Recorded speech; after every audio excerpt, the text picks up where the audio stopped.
Hi guys, Gunchip here and welcome back to my legendary playthrough of Skyrim on the Xbox 360. At the end of the last episode we cleared out Kolskegger Mine of Forsworn once again, and then I went on a bit of a mining spree. And if we bring up my inventory right now, we've gone from 13 gold ore, which we picked up on our journeys, to a staggering 61. We've also got a couple of iron ore here, so I might as well just transmutate those quickly. So let's do that. One.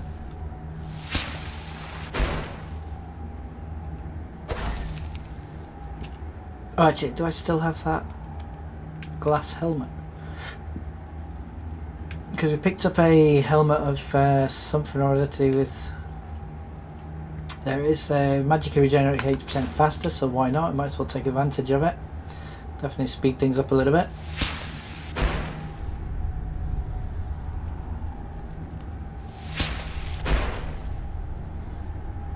I did perfectly honest, I've probably got some potions as well, because I don't really check about magical ones. There we go, for example.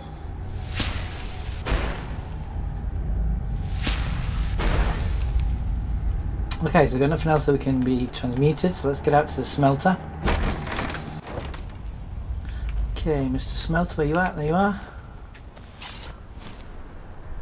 It looks so stupid. But anyway, let's see, Corundaminga, why not? What else can we make? Ebony ingots, okay. Gold, here we go.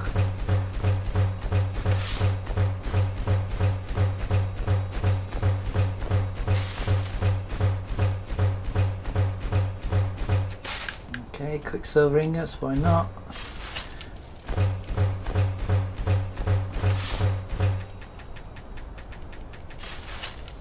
Okay, so that's all the ingots taken care of. Let's take a look at our inventory now, and how many have we got?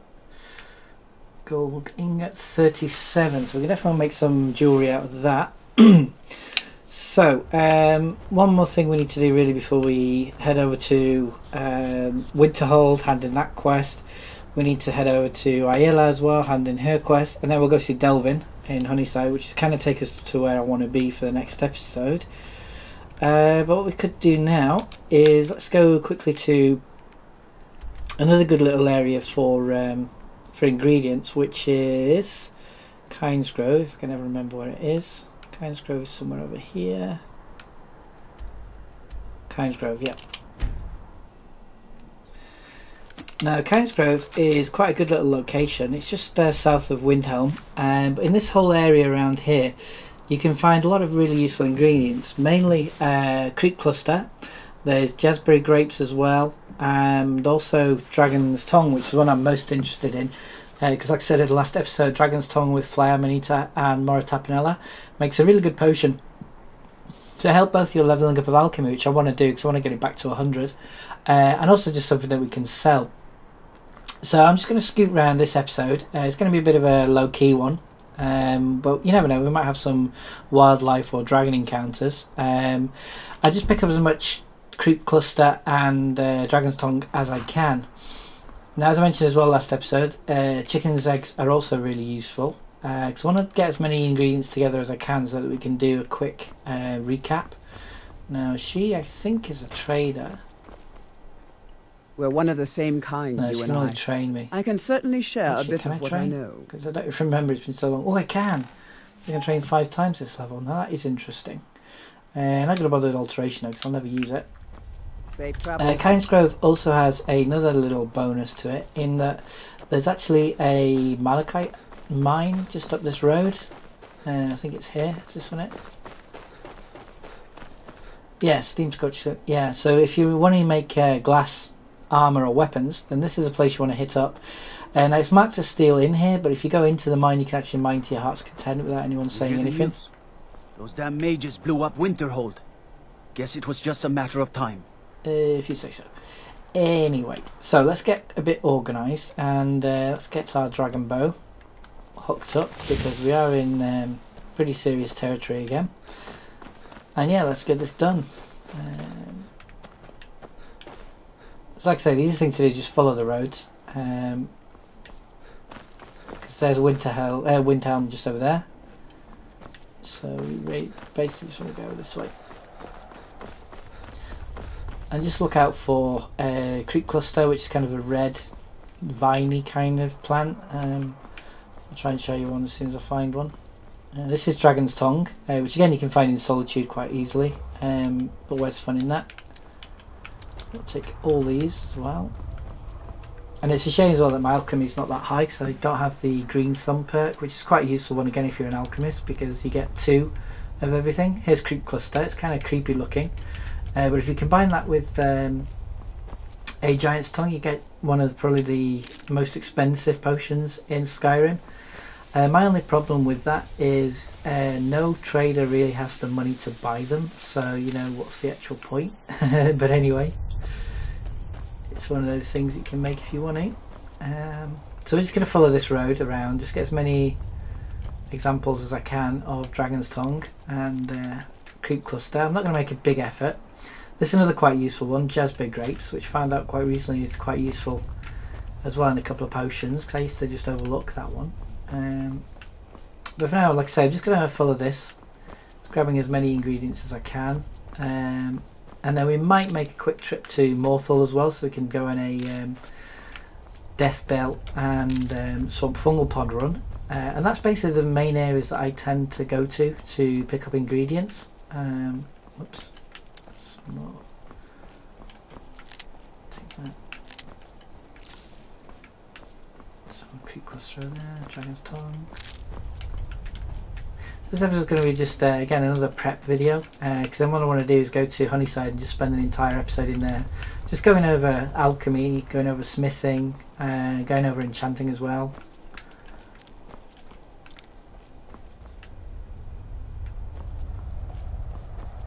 I think that's some more Dragon's Tongue, yep. Can I be bothered? Missed. Don't make this personal. Okay, that was random. The arrow didn't hit him, but he got paralysed anyway. Okay, game. Whatever. Take a pelt. What? He got better?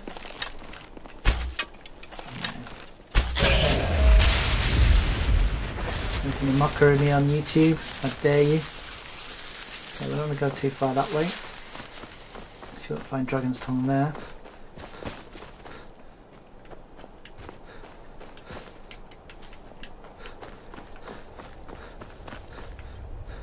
So just a couple more examples and then we're good to go, I think.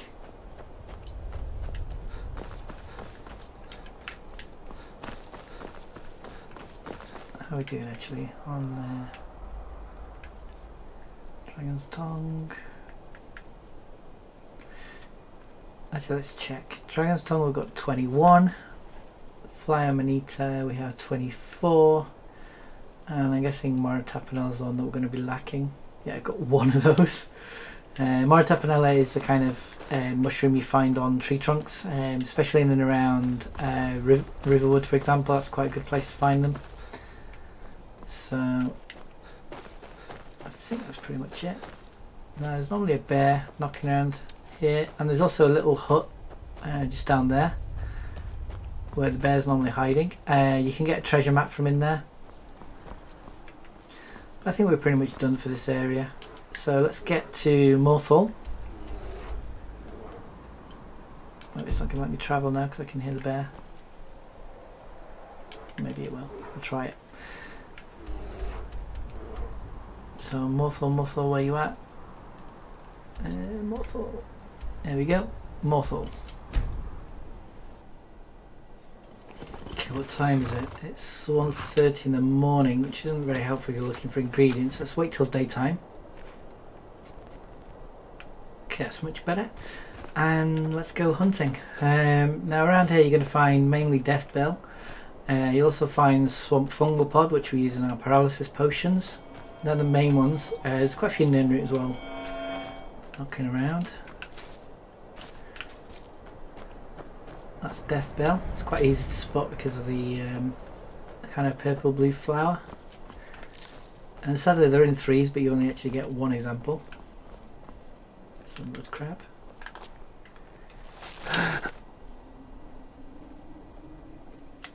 Goodbye. Oh, I missed. Missed again. How embarrassing. Nah, whatever. Oh, this is Falion. He also trades in black soul gems if you can ever find him in his home. What we want to do really is we're just going to kind of follow the riverbed up this way and then kind of up here towards Morthal's lair, which is a vampire lair.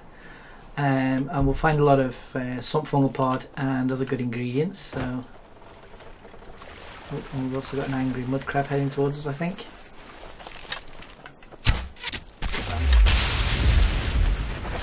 Deathbell.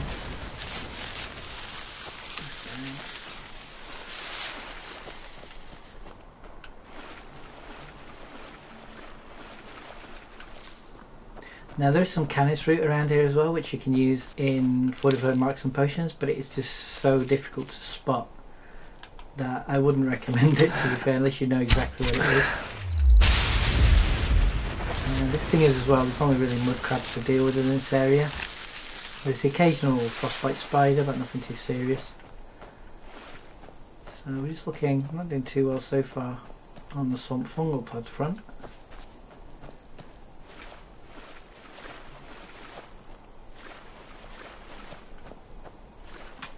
Or indeed the anything point. Not good. Still.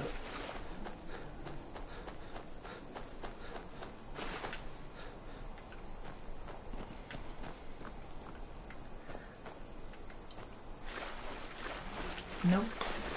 Not seeing anything so far. It's just kind of a drag sometimes. Or is it because I'm on the wrong coastline?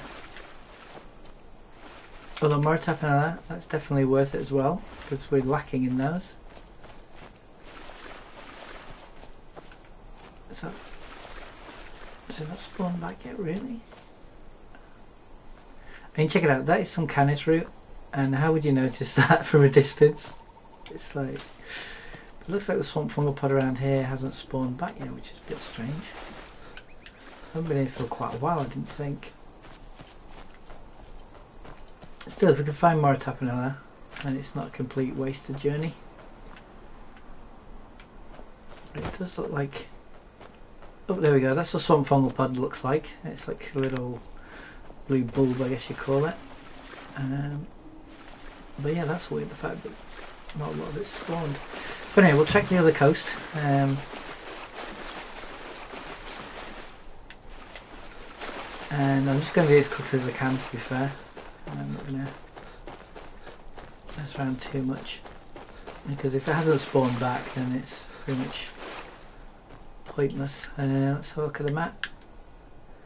Yeah, so we'll just cut across to the coastline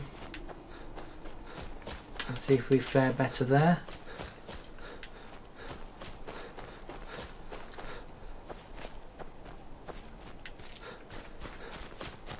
Oh yeah, here we go. There's one. Again, you just got to look out for mud crabs and the occasional frostbite spider, maybe a troll as well, just depends on your luck, I guess.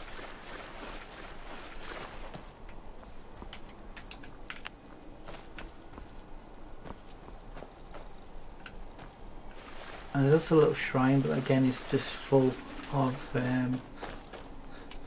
mud crabs. This place here you can follow Falion to, and basically blackmailing him into giving you some money if you follow him at night. He does kind of a weird little ritual, and the townspeople always don't really trust him, just because they don't really trust mages. So it's quite a nice little learner for some free money without really risking yourself. I'm not seeing much in the way of swamp fungal pod, to be honest. It's quite a disappointment. Then again, I'm not really checking too in depth. It was me playing on my own. As you can see, yeah, most of it hasn't spawned back yet for some reason. So I think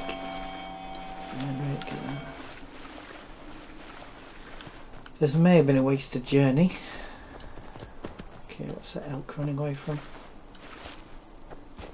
This is something worse than me because he's running towards me, not away from me. Is that Kynes root? It is. And some Deathbell, so I guess I don't remember coming here, but obviously it's been quite a while since I've played it. And ingredients normally spawn every 10 days or so. So maybe I did come here recently, I just don't remember. I do so much things off camera as well that sometimes it's kind of hard to remember. But anyway, we'll just do a... Uh-oh.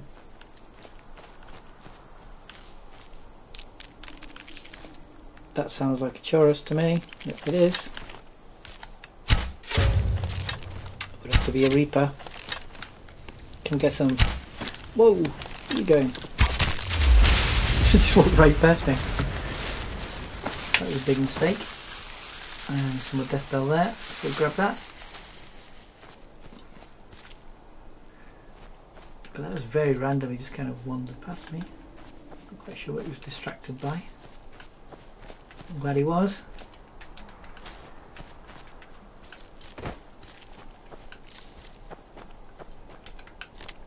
Get some lovely Deathbell. Potions are slow. They're kind of useful in combat because they do kind of slow down the enemy. But it's mainly for the gold value. Again, you just make them to sell them. And they use Deathbell, which is probably the most dangerous ingredient to get hold of, I guess, because you have to come here. But you also use Saltpile, which you'll find in pretty much any barrel or kitchen, and that sounded like an arrow. I don't see any red dots on the map. So. But yeah, Deathbell, and then the other ingredient you use is red mantin flower, I think it is. But like I say, I'll leave the recipe in the description. Okay, let's get that swamp fungal pod there.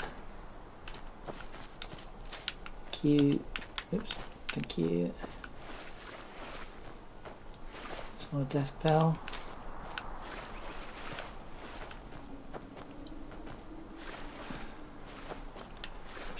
Chase it around.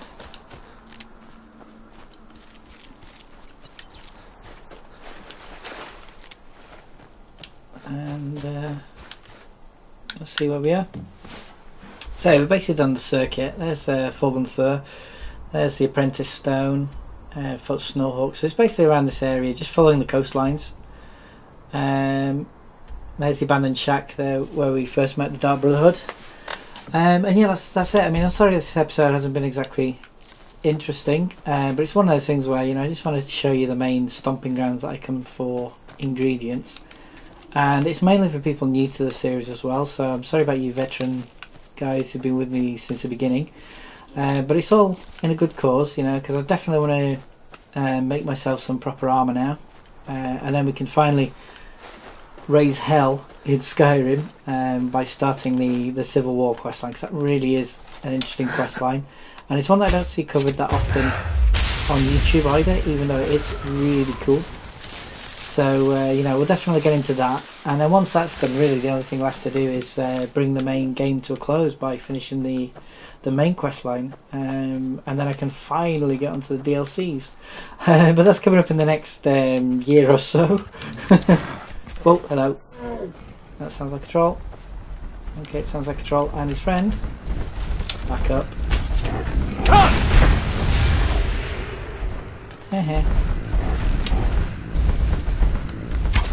Bye.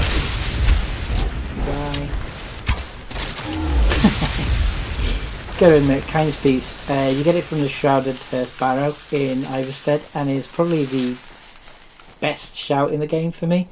Just because of moments like that where, you know, you jumped on by animals, you just calm them down.